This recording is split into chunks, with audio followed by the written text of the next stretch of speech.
Well, Mike, it looks like we have a new hurricane in the Atlantic Basin. Yeah. Isaac was just upgraded as of 1 o'clock this afternoon. Okay. So now let's go into the forecast and see what it's going to be doing from here on out. All right, let's do it. So you can see right now we are looking at the water vapor imagery, and just these deep reds and purples represent kind of some of the deep tropical moisture associated with Isaac.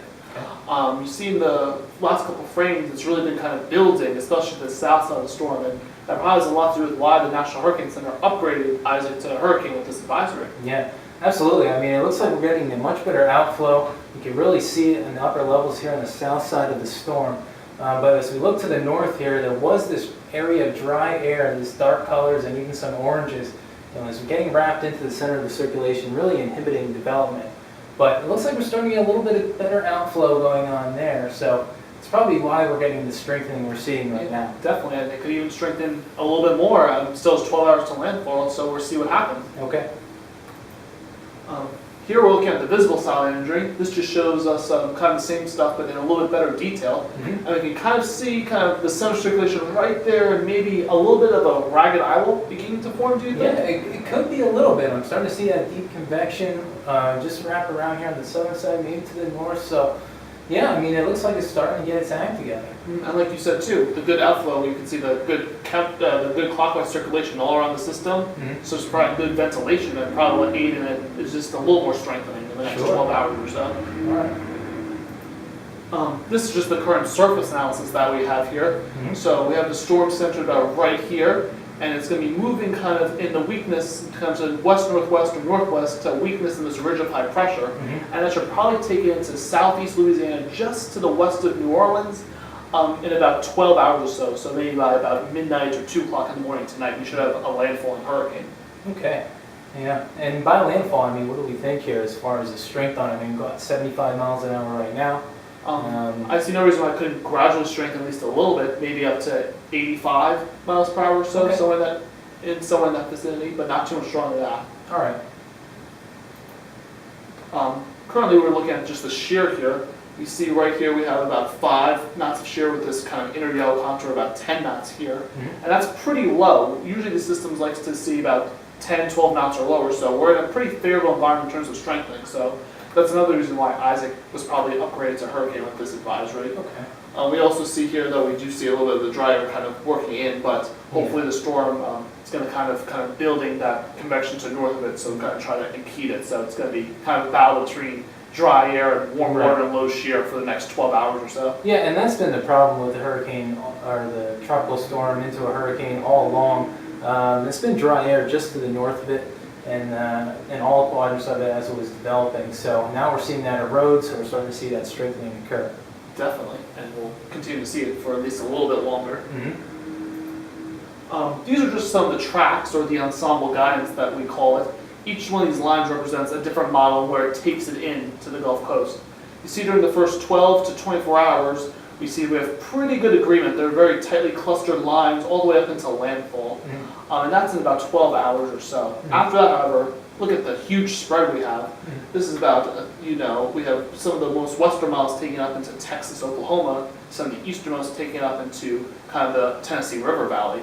But looks like the main clustering guidance kind of takes up just on the western side of that area of high pressure that you were talking about building in. Right. And it should allow some of its remnants to move up into kind of the Midwest eventually as we head into later in the weekend possibly. Yeah, and that'll be one silver lining to this storm is going to be these remnants are going to move up into these drought-stricken areas. So it can really help out with that situation as it moves through later this week and up into the weekend as it heads up into Illinois and Indiana. Yeah, and who knows, maybe even kind of early next week for Labor Day, we might even see some of the moisture around here.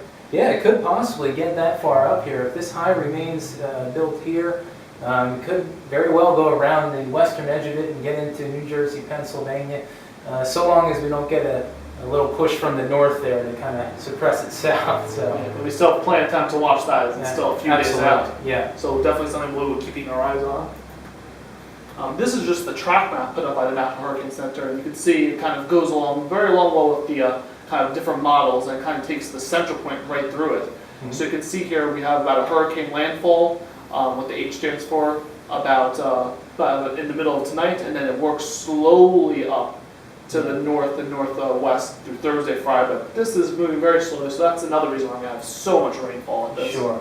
And how much rain are we looking for there? Oh, well, it looks like we're going to have about 15 to about maybe as much as 17 inches of rain all in this little area. And see, this yellow contour right here represents about 10 inches. So that's a pretty wide area all the way from about New Orleans all the way to about Mobile, Alabama. You can see that much. Yeah. Wow, and that's really going to cause a lot of problems with all that rainfall. And plus we're going to have some storm surge that's going to be with the storm. Even though it hasn't been that strong of a storm, it still had a good fetch all the way in to Louisiana here. You know, that's really going to cause some problems possibly. Oh yeah, definitely.